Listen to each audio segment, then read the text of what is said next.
The difference between a finished fantasy novel and an abandoned one isn't talent, it's choosing the right approach. Right now, thousands of first-time fantasy writers are opening blank documents ready to finally write that story they've been dreaming about. But most of them won't make it past chapter 3. After 2 decades of writing fantasy, I can tell you that starting your first novel doesn't have to mean months of overwhelming preparation. So today I'll share a beginner-friendly framework that covers everything from emotional storytelling to practical world building. But before we write a single word, there's one crucial step that could make 2025 the year you actually finish your novel. Many writers dive straight into world building, or start writing their first chapter immediately. The excitement of finally starting pushes them to jump right in, but this often causes them to get lost in their own story, unsure of what really matters. Instead of opening that blank document right away, I would start with something much more simple, but far more powerful, and it's crafting your story's promise to the reader. What I mean here isn't a plot summary or a pitch. I see it as an emotional contract between you and your future readers. When they close your book, what journey will they have experienced? What truth about life, love, or human nature will they have explored? Let me show you what I mean by sharing the story promise that I've defined for the novel I'm currently working on, which is called The Fugitive Prince. Rather than writing, "This is a story about an exiled prince fighting to reclaim his kingdom from his corrupted father," I instead wrote, "This is a story about discovering that true strength comes not from the power we wield, but from the courage to sacrifice what we love most for what we believe in." See the difference? The first tells us what happens. The second tells us why it matters. Once you have your story promise, then there's another powerful tool that works alongside it, the logline. While your story promise captures the emotional heart of your story, your logline distills its narrative essence into a single compelling sentence. To create a logline, follow a simple but powerful formula like this, for example. When inciting incident happens to protagonist, they must objective or else stakes, but obstacles stands in their way. For example, here's my logline for the Fugitive Prince. When his father is corrupted by dark forces and tries to kill him, an exiled prince must rally unlikely allies and harness ancient magic to save his kingdom and the woman he loves. Notice how this logline creates immediate conflict and hints at both external and internal struggles? It touches on family betrayal, forbidden power, impossible choices, and the conflict between duty and love. All themes that will test our protagonist's courage to sacrifice what he loves most. Together, these two tools, emotional promise and narrative logline, become your North Star. Every scene you write, every character you create, every plot twist you devise, they all need to serve these core elements. If they don't belong in your story, no matter how cool or exciting they might seem. With our story promise and logline as our guide, the next step is to create something that many writers leave until far too late. Let me ask you this. Have you ever reached the middle of writing your novel and suddenly realized you don't know what your story is really about? There's a reason this happens, and in 2025, I believe we can't afford to make this mistake. The fantasy genre is bursting with epic conflicts and world-ending threats. Dragons circling ancient cities, dark lords rising from forgotten tombs, magical plagues threatening entire realms. We've seen them all, but these external conflicts alone aren't enough anymore. Readers crave something deeper, stories that resonate with their personal experiences, their struggles, their hopes. The solution isn't more complex plots or bigger explosions, something much more fundamental. So if I would start over, I would use what I call the conflict triangle. Picture a triangle with 3 layers of conflict that all reflect and reinforce each other. At the top, you have your external conflict, the visible problem your protagonist must solve. This might be defeating the Dark Lord or closing the portal to the demon realm. It's what your back cover copy would focus on. In the middle sits your interpersonal conflict, the challenges between characters. These are the strained friendships, the betrayals, the impossible romances, the family tensions that your external conflict puts pressure on. And at the bottom, you'll find your internal conflict, your protagonist's personal struggle. This is their fear, their flawed belief about themselves or the world, the internal obstacle they must overcome to grow. Here's the crucial part of all this. These 3 conflicts must interlink and escalate together. When the external threat grows stronger, it should force your character to confront their internal struggle. When they face their internal demons, it should affect their relationships, which in turn impacts how they handle the external threat. Let's look at how this works in practice. Imagine a story where the external conflict is a spreading magical plague that turns people into crystal statues. The interpersonal conflict centers on the protagonist's relationship with their mentor, who believes the only way to stop the plague is to sacrifice an innocent child. The internal conflict then is the protagonist's fear of making decisions after a past choice led to tragedy. Watch how these conflicts escalate together. When the plague reaches the protagonist's hometown, they must decide whether to trust their mentor's solution, forcing them to face their fear of making life or death decisions. All three types of conflicts are present here and interconnected. Another example would be this. When they finally choose to stand against their mentor, the plague grows stronger, seemingly proving their fears about making the wrong choice. Think of it like three gears turning together. When one moves, they all move. This creates a story that feels inevitable and emotionally satisfying, where personal growth and plot progress are inseparable. Now that we have our story's core conflicts mapped out, let's talk about the most efficient way to build our protagonist. A lot of writing advice tells you to fill out character sheets and write detailed backstories. Now, if I would start over, I'd throw those away for a moment and focus on something entirely different. Character sheets and extensive backstories rarely translate into compelling scenes, at least from my experience. Instead, I would focus on what actually shows up on the page. Choices. I would design my protagonist through 5 crucial choices they'll face in the story, each one harder than the last. And these aren't just random decisions or plot points. They're character-defining moments where all 3 levels of our conflict triangle collide. Let me show you what this looks like in practice with Storm, my protagonist in The Fugitive Prince. Choice 1. When Erin, the woman he loves, begs him to flee while she's held captive, does Storm trust her judgment and run, preserving hope for future rescue, or refuse her plea and likely die trying to save her immediately? Choice 2. When he discovers growing corruption in the kingdom, does he hide in exile or risk everything to build a resistance? Choice 3. When he learns of Erin's captivity, does he attempt a rescue that could compromise the entire resistance? Choice 4. When facing his brother Sirius, does he try to redeem him or stop him permanently? And choice 5. When confronting his corrupted father and the king's dark advisor, will Storm embrace his connection to the land's ancient magic, knowing it might forever change who he is? By knowing these key decisions in advance, every scene can build toward or reflect these moments. Show your character making smaller versions of these choices early in the story.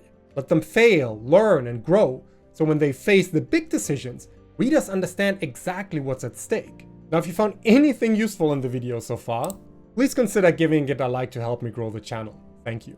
Moving on, with our character's crucial choices mapped out, we need to create a world that forces these exact decisions. Want to know the fastest way to build a fantasy world that feels as real as our own? The secret is to do less, not more. Readers often only remember the world-building elements that directly impact the story. So instead of building an entire world, focus on creating only what directly impacts your story's core conflicts. For every element I create, I'd first ask myself, how does this force my protagonist to make harder choices? If it doesn't create conflict or raise stakes, it doesn't make the cut, no matter how interesting it might seem. Here's the method I would use. Identify the 3 most important aspects of your world that will force your protagonist to face these key choices. For each aspect, create 2 competing forces or beliefs that put pressure on those decisions. This is how it looks when taking The Fugitive Prince as an example again. First, the ancient powers. The conflict between dark forces corrupting the land and the ancient magic of Aliterra itself, forcing Storm to choose between conventional power and a more mysterious demanding path. Then there's the social structure. The tension between the royal's court rigid hierarchy and the diverse alliance of outcasts and rebels Storm must build, creating conflict in every relationship he forms. And lastly, there's the price of magic. The way ancient magic demands personal sacrifice, making every use of power a meaningful choice with lasting consequences for Storm's journey. The key is to resist the temptation to develop aspects of your world that don't directly impact your core's narrative. You can always expand your world in later books, but for now, focus on what matters to this story.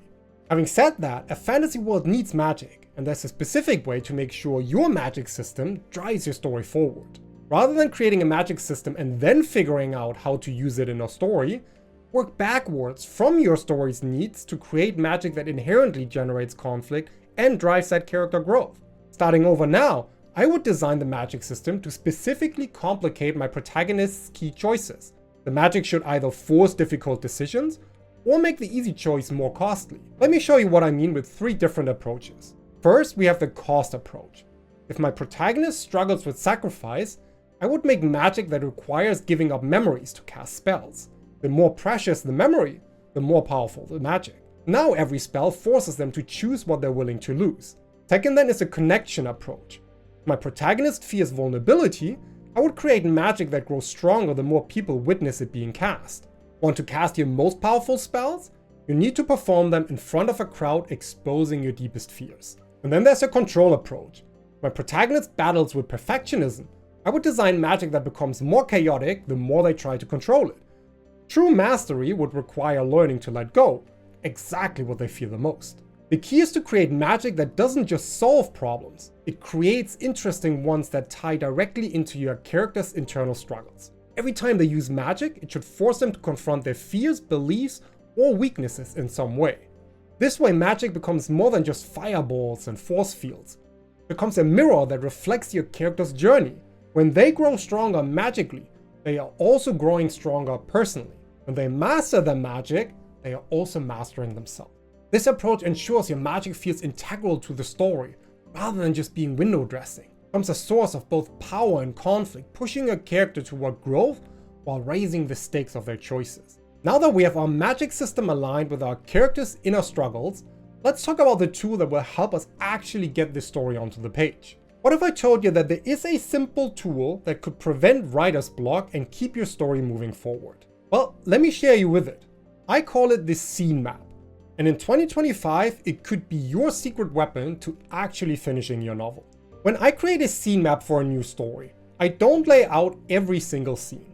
Instead, I focus on what I call emotional waypoints. The scene map focuses only on the key emotional beats and crucial choices we identified at the start of this process. For each major choice, I would map out 3 scenes. One that builds toward it, one where the choice is made, and one that shows its consequences. This gives you a solid framework while leaving room for discovery writing between these crucial moments. Think of it like planning a road trip. You know your major destinations, but you're free to explore interesting detours along the way. This approach prevents 2 common problems. First, it stops you from getting lost in your story because you always know the next important destination. Second, it ensures your story maintains emotional momentum because each major scene builds on the last. And now that we have our story mapped out in rough details, you might be tempted to start perfecting everything. But there is a counterintuitive approach that actually leads to stronger fantasy novels in my experience. I call it the emotional first draft approach, and here's exactly how it works. Instead of trying to craft perfect scenes, I focus solely on capturing the emotional core of each moment. Everything else gets a placeholder. Let me show you a practical example. If I had to write it all over again, here's how I would roughly have written this scene where Storm is confronted with his father's betrayal. Storm couldn't wait to finally see her again, but the smile across his face faltered the moment he rounded the corner. Eren struggled in the grip of 3 guards, her muffled sounds barely reaching Storm's ears. Storm's fingers tightened around his sword hilt. As he stepped towards Eren, a figure emerged from the shadows, torchlight glinting off a blade. His muscles moved before his mind caught up. In an instant, his sword was freed. Then, a sudden sharp pain at the back of his left side, a guttural snarl leaving his throat. Storm turned around, his knees buckling the second he faced his attacker. Auron, why? Forgive us, my prince. We have our orders. See how the emotional core drives everything? The betrayal, the desperation, the shock, it's all there. The specific details about weapon movements, guard positions, and character expressions can be refined later. What matters to me in this first draft is capturing that gut punch moment when Storm's world shatters. From here, a simple search for TBD in the document then will find every spot that needs development during a revision. It's clean, simple, and impossible to miss when searching through the manuscript. Nowadays, I always try to think of a first draft as building the skeleton of the story. Get the structure right, make sure the emotional beats land, and ensure the character's journey feels meaningful. Everything else, the magical details, the rich descriptions, the intricate world building, That's the flesh I'll add during a revision, unless some of it is pouring out of me already during the first draft. This approach to a first draft is particularly powerful because it aligns with everything we've set up. Your story promise and logline guide the emotional weight and narrative importance of each scene. Your conflict triangle ensures the personal stakes remain high. Your character's crucial choices provide the framework for growth. And your focused world building and purposeful magic system are ready to enhance these moments once the core story is solid. Always remember that no one will read your first draft except you. Give yourself permission to write it imperfectly, focusing on getting the heart of your story onto the page. Trust that you can make it more magical later. After spending years chasing perfect in the tech industry, working 80-hour weeks trying to get everything right the first time, I've learned that progress beats perfection. That's why this approach to first drafts resonates so deeply with me, and why I believe it could work for you too. But even with such an easy framework to follow, there's still a lot to consider when approaching the daunting task of writing a fantasy novel. So check out this video here next, where I share insights from 25 years of fantasy writing so that you can learn from my experience and avoid my mistakes.